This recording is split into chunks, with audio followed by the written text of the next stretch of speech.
My guest today is Ed Binkley, architect extraordinaire. Ed, how are you? I'm good, Nigel. How are you? I'm Always good to see good. you. Why don't you tell our viewers who you are and what you do? Well, as you said, I'm Ed Binkley, and I am I've been with BSB Design since 1999. BSB was founded by Jack Bloodgood in 1966, and his mantra was everyone deserved a home designed by an architect. And to this day, it remains the mantra of the firm some 54 years later.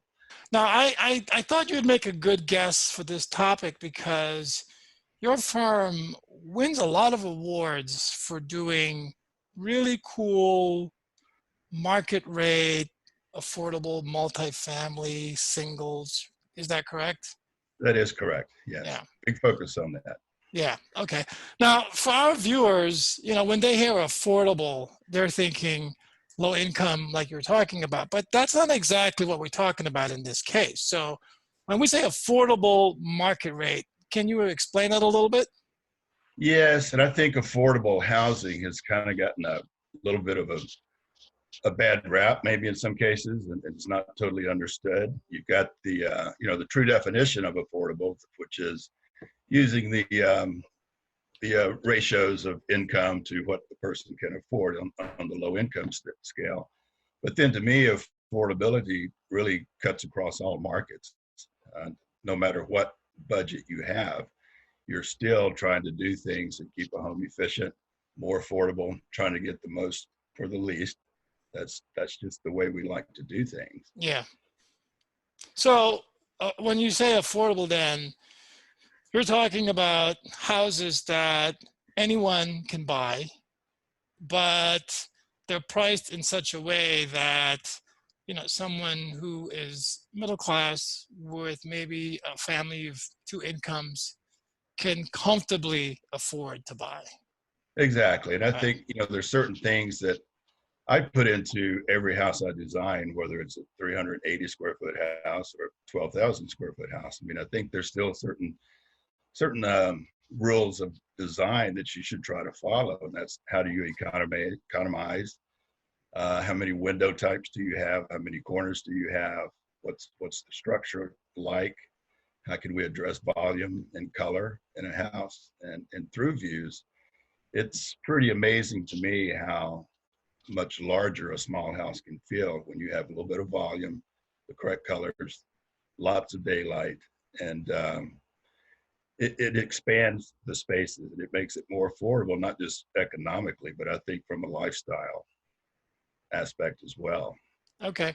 So then let's talk about architecture. What role does architecture have in helping builders come up with more affordable market rate houses? Mhm. What's the role of architecture? Well, to explore the needs, and I think something that I've really enjoyed these last few years is how to make the most out of the least amount of space. Okay. Forever we were just using that space under the stairs as some dead end triangular closet that Hmm. you just stuff stuff in. But there's so many ways to open that area up as little niches or bookcases or a little place for your dogs and stuff under the stairs. And to make better use of storage, we can get the houses a little bit smaller if we get a little bit smarter about how Hmm. we store things and how we live. Well, that's a good segue. So why don't I know you have a couple of slides that shows us some examples of what you're talking about. So why don't you share your screen and let's quickly go through some of the things you've been doing for builder clients, and then we can talk about some of the things that you do on a personal level with your houses, and Mm-hmm. especially the one that you did back in Florida. All right. Well, this first house, this is a 380 square foot house that we've designed for a little community up in Des Moines, Iowa. And it's got it's a one bedroom, full bath, full kitchen, and it's just a tight little home that has a tremendous amount of street appeal. But this is one of those where zoning just knocked us out. This Hmm. house has to be on a 6,000 square foot lot. I'm So assuming this is the same house here on my right, with the yes, yellow door. Okay. yeah, that's the exterior. This is the inside. So you know, we use some lighter colors. It's got a vaulted ceiling. This gable is, you know, actually a vaulted ceiling inside. So even though we have low plates at 8 feet, we still have a good bit of daylight and windows and height, Yeah. just to make that space feel larger. So do you advocate just using stock windows and stock sizes to make life easy for the builder? Yes, yeah. If we can keep it to 2 sizes, you know, the fewer the sizes, the better. Okay. I mean, that helps their buying power. It's doesn't leave any room for error in getting the wrong window in the wrong spot. Yeah. So, So I'm sorry, how about the widths and lengths of houses for, you know, for the modularity of a 4x8 panel or yep, yep. No, I think you know, 2-foot increments is great. I think 4-foot is even better because there's even less cutting of plywood and materials. And you know, if you can stick with a 4-foot increment, 4x8 sheet of plywood, I mean, just think in terms of when you load your truck up at Home Depot, what have you got? Okay, let's go build something. Yeah. Okay, I don't because you have a the good drywall has the same dimensions, and right, so, yeah, okay. right, yep. So let's go to the second slide. Okay, this is a little project we're working on in Austin, Texas. And this is actually a for rent development, and we are seeing more for rent projects going up now as well. But these are what are they? Are, I don't have the square footages, but they're around 12 to 1400 square feet, and we had options, some with garage, some without. And you know, here's an example of how we're working with that modular system. We've got a square box. It's I think we're 14 or 16 feet wide on this part. But think of it in terms of shipping containers and what can we do with these blocks, put them together to make some good dynamic spaces. Okay. What's this Okay, one? this is a builder in St. Pete, Florida. That's we really enjoy working with this particular builder because he is willing to step out just a little bit. And again, it's a very rectilinear, you know, just a couple of rectangles stuck together. And what we were able to do on that left shot is a view through the to the front through the living room, and it's just a big open room front to back. Yeah, it really feels fantastic. This room is about 12 to 14 feet wide, but it's, you know, it's the height, it's the color, it's the glass.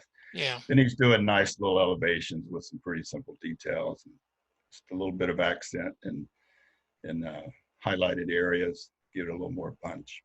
So is this easy to build? Because you have that angle going up. It is. And realistically, it's probably easier than a gable. You know, you just got one slope one way. Yeah. You know, Okay. Or a hip. You don't have the valleys and Right. ridges and other things to deal with. Okay. And now this is your house. It is. Right. Well, at least it was your house, because I think it was. We sold it last October. Okay. Yeah, and this started as experiment and thinking we could build a custom home for $50 a square feet. But it's about $4,200, and we weren't the best clients, so the budget did go up a little bit, not drastically, but you know, we got into framing and realized that we're not taking advantage of everything we should be. Yeah. But you know, in this we've got exposed block, just typical CMU. Those on the left slide. On the bookshelves, it's just plumbing pipe galvanized with MDF board.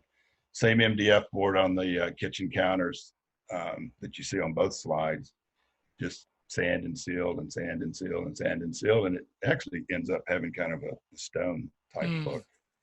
But we were selective about which and where we exposed materials, like the floor trusses that are exposed. I love interior windows and how they can open up the space. That little cube up above the stairs is where my office was, or where our home office was. I guess the idea here is that you don't have to finish the ceiling. There's no plywood. I mean, there's no drywall there. Right, right. And so everything is off the shelf.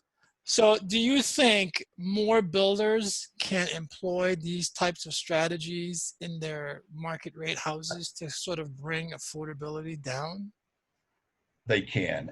The issue is, I don't want to be the first one to do it. I think it takes a builder that really gets it and is willing to step out and do that. And, you know, you've got the difference between the regional builders, like the project you saw in in St. Pete. You know, that builder is willing to do things like that because he doesn't have as much invested. He doesn't have, you know, board of directors and other things to deal with. So, you know, I keep pushing it.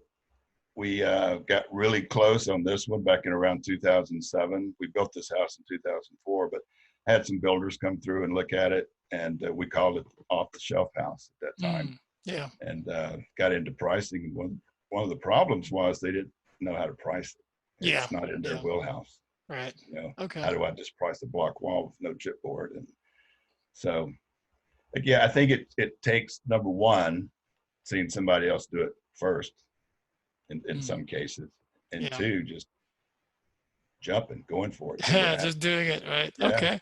Well, Ed, you know, I just wanted to thank you for talking to us about affordability, and you enjoy the rest of your day. Thank you, Nigel. Always a pleasure.